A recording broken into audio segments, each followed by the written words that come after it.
Vamos a esta hora a conversar con la psicóloga Danae Cerda, directora del Observatorio de Salud Mental de Chile, que nos acompaña. Danae, ¿cómo estás? Buenas tardes. Hola, buenas tardes. Danae, lo primero, como psicóloga, ¿no es cierto? Porque yo me indigno frente a un hecho como este, encuentro que es injusto, violento, de un egoísmo, pero tremendo, pero ya más desde el punto de vista clínico, ¿no es cierto?, de la psicología. ¿Qué se puede concluir de una actitud como esta? ¿Se puede sacar alguna conclusión respecto de la forma de actuar de este hombre? De todas maneras, en este caso, lo que ocurre es que se incrementa una sintomatología o un trastorno, ¿cierto?, mejor dicho, que tiene esta persona, que es visible, que es el trastorno de la personalidad antisocial, en donde se observa que a la persona no le interesa el resto, ¿bien? Y tiene conductas obsesivas, compulsivas, impulsivas, de riesgo en contra de las personas, ¿ya? De mucha irritabilidad, de mucha ira. Entonces eso es lo que se observa en una primera imagen, bien, analizándolo desde el punto de vista de salud mental, eso es lo que se puede observar. Danae, y una conducta, sí, lo hace, claro. ¿Una conducta como esta es más común de lo que uno cree?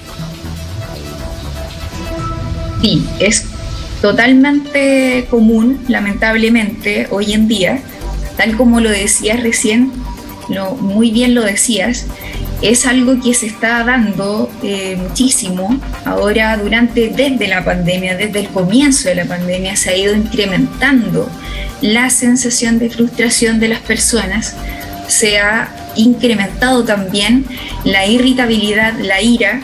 Ya nosotros como Observatorio de Salud Mental Chile, en nuestro estudio hemos observado un incremento en los trastornos de la personalidad, en los trastornos depresivos, en los trastornos de ansiedad y muchos otros como estos que son muy complejos de tratar y que se necesita un equipo multidisciplinario para eso. Esto no se pasa, es un trastorno de la psicopatología en donde la persona requiere de un tratamiento farmacológico y multidisciplinario, como acabo de decir. O sea, y una Esa persona, es la idea. Una persona con este tipo de conducta debería someterse a un tratamiento, por lo que nos acabas de decir, pero ¿ese tratamiento incluye que ande circulando por la calle o la medicación ayuda en eso, a que pudiera seguir funcionando socialmente? Te lo pregunto porque se convierte en un riesgo, finalmente, ¿no es cierto?, toparse con personas como esta. No, lamentablemente en este caso no recomendaría que él estuviera caminando, ¿cierto?, normalmente por la calle, a pesar de que eso restringe su derecho de caminar, pero realmente alguien que esté haciendo acciones como esta, tan violenta en contra de un menor, ¿cierto?, de una guagua, ¿cierto?, que no tiene idea de lo que pasa o de los problemas que tiene esta otra persona. Entonces queda en desmedro, ¿cierto?, queda vulnerable y eso no se puede permitir. Ahora, no es permitible. Sí, claro, claramente no es permitible y afortunadamente los papás están haciendo la denuncia ante la justicia para poder tener reparación, para que se encuentre a la persona, para que responda ante la justicia y para que por lo menos tenga la sensación de que hay alguna sanción, ¿no es cierto? Por último, que esta persona tenga que dar explicaciones por lo que hizo, porque además es una agresión contra una guaguita que no se puede defender, ¿no es cierto? Es absolutamente distinta frente a una persona adulta. Ahora, Danae, la verdad es que no es primera vez que hemos visto conductas de este tipo, lo decíamos. ¿Cuánto tiene que ver la pandemia en esto? Y hemos visto agresiones incluso a las personas, a los dueños de locales comerciales cuando piden a un cliente que se ponga la mascarilla. Hasta eso hemos visto agresiones con armas, agresiones a golpes, hemos visto todo tipo de situaciones. Entonces, ¿se ha minimizado el tema de la salud mental en pandemia acá en nuestro país? Totalmente, porque ya el acceso a nivel cierto público es muy difícil, se dificulta ya en lo presencial, ya en lo virtual también se dificulta. Bien, entonces esto tiene que ver con políticas de Estado que realmente puedan también ocupar, ¿cierto? Y visibilizar estas problemáticas y hacer caso también a las propuestas que organizaciones como nosotros, ¿cierto? El Observatorio de Salud Mental Chile u otras están proponiendo para poder mitigar estos riesgos de salud mental.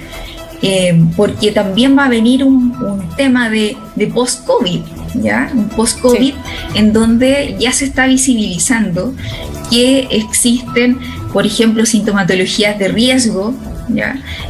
Conductas límites que son riesgosas, conductas violentas en contra de otras personas, porque no saben afrontar sus situaciones personales, porque no piden ayuda, porque hay un sinfín de paradigmas en relación a la salud mental.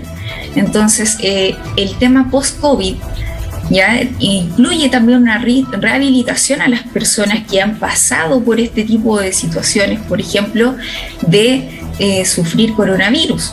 ¿Ya? El post-COVID, los programas de rehabilitación deben incluir situaciones también y programas que tengan que ver con un tratamiento cognitivo, porque las personas también pierden la memoria, ¿bien? Pierden la capacidad de discernir qué es lo bueno y lo malo, ¿ya? Es tantos factores que tienen que ver con lo que ha ocurrido con la pandemia.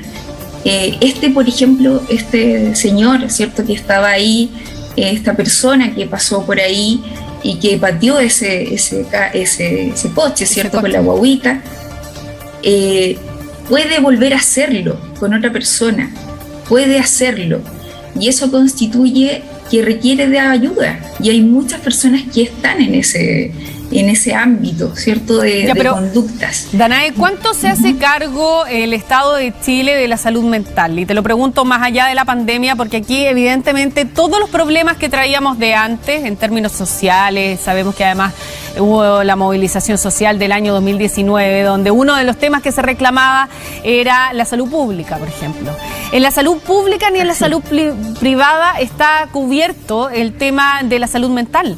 La salud mental hoy día es carísima, hay que costearla de manera privada, no es, su acceso es privativo hoy día para la gente que puede pagarlo y que invierte. Además, muchas personas hacen una inversión porque saben que necesitan ayuda y no tienen otra forma de obtenerla. Entonces, ¿de cuánto se está haciendo cargo el Estado de Chile respecto de la salud mental hoy día?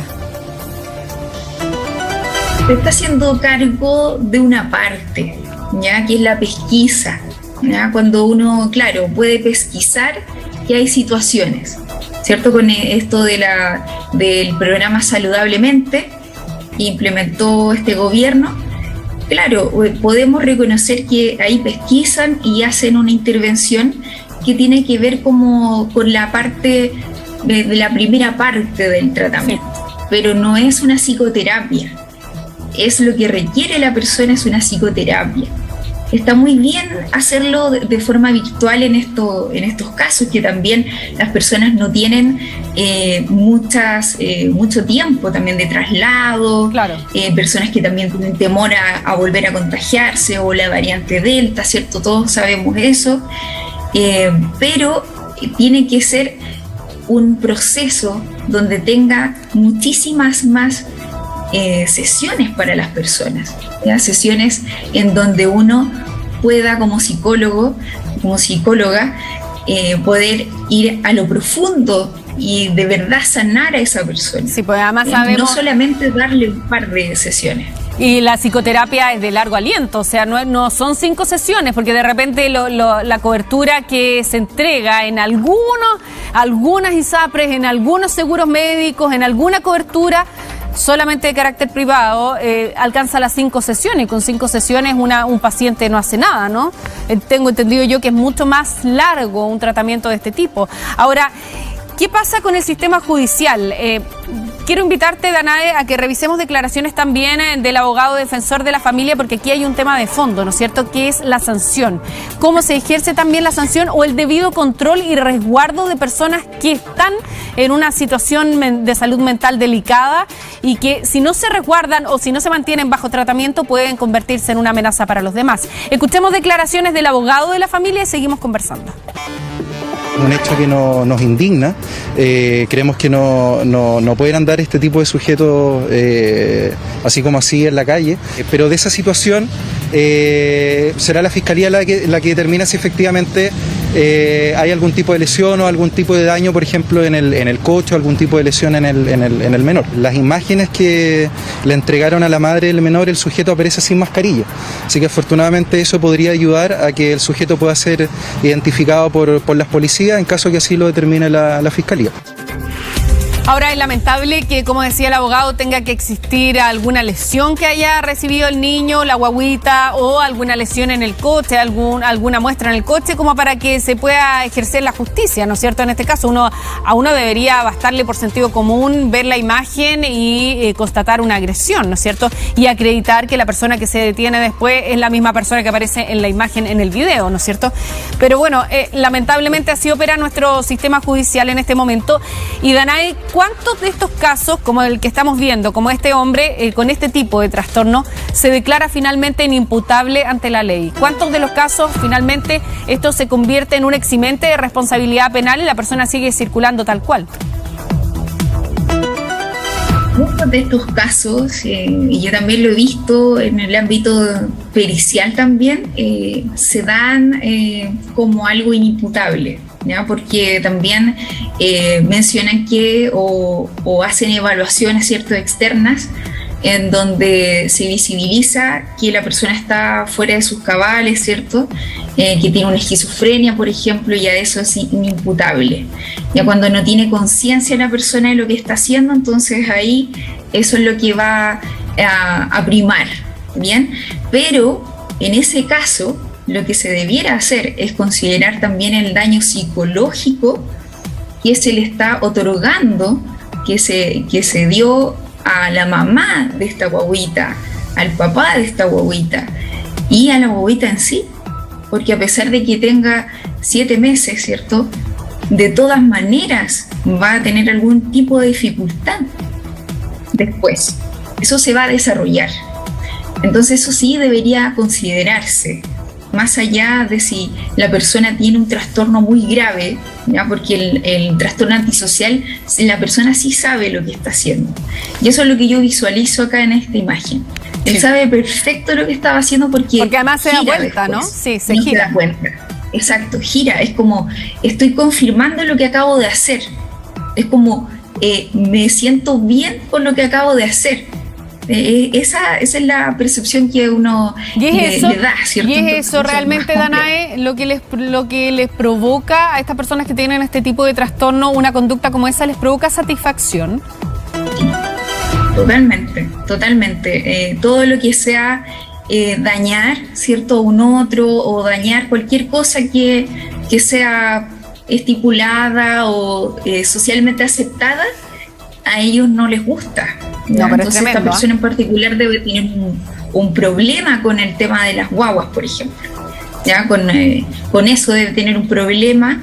¿Por qué? Porque su ira la expulsa, ¿ya?, físicamente y muy fuerte contra ese y contra una guaguita que es indefensa, ¿no? Contra un ser indefenso, porque no tiene ninguna posibilidad de defenderse tampoco. Ahora, Danae, el domingo se va a conmemorar el Día de la Salud Mental en nuestro país y es un tema en el que estamos tremendamente al debe. O sea, el otro día nosotros destacábamos acá en el programa que la salud pública está al debe en nuestro país. Ya estaba al debe antes de la pandemia, con mayor razón ahora. Seguimos igual, porque la pandemia hizo como un paréntesis, pero no se solucionaron los problemas de fondo tampoco. ¿Qué pasa con la salud mental y qué esperas tú que pase el domingo también en términos de la señal que se emite en este día en que se conmemora la salud mental en Chile? Lo que se espera también en todo el ámbito de la salud mental, y sobre todo en el contexto, ¿cierto?, en el marco del Día Internacional de la Salud Mental, es que todos visibilicemos que no es necesario tener una patología, ¿cierto?, una patología, un trastorno necesariamente para poder prevenir y considerar como una prioridad nuestra salud mental. ¿Eso qué quiere decir? Que nosotros también tenemos que estar conectados con otras personas, ¿bien? Empezar a conectarnos con otras personas. Ahora, claro, es como casi un periodo post-COVID. Sí. pero en donde uno no tiene claro si esto va a regresar o no. Por lo tanto, hay dos conductas que se están dando, y eso es importante como también darle un significado a esto. Por un lado están las personas que todavía temen del virus y no se exponen o intentan cuidarse un poquito más, y por otro están las personas que están haciendo catarsis, ya que están saliendo a fiestas, ¿cierto? Sí. También veíamos hace un rato que ¿cierto? En un campus de Concepción, ¿cierto? Una universidad, una mega fiesta, ¿cierto? Tremenda, con muchas personas, lo hemos visto también en periodos de pandemia, con cuarentena y todo. Entonces eso se va dando primero. Entonces lo que se espera es eso, es solicitar ayuda. ¿Ya? Nosotros de todas maneras como Observatorio de Salud Mental Chile siempre estamos atentos a la salud mental de todas las personas y queremos también que esto se democratice. Danae, y por eso también eso es importante. Claro que sí. El domingo entonces todos a tomar conciencia respecto de la importancia de la salud mental. Te queremos agradecer que hayas estado con nosotros a esta hora de la tarde en Contigo en Directo, sobre todo tocando un tema tan delicado como es la salud mental en Chile. Muchas gracias, que tengas una buena tarde. Muchas gracias a ti, que tengas bonita tarde.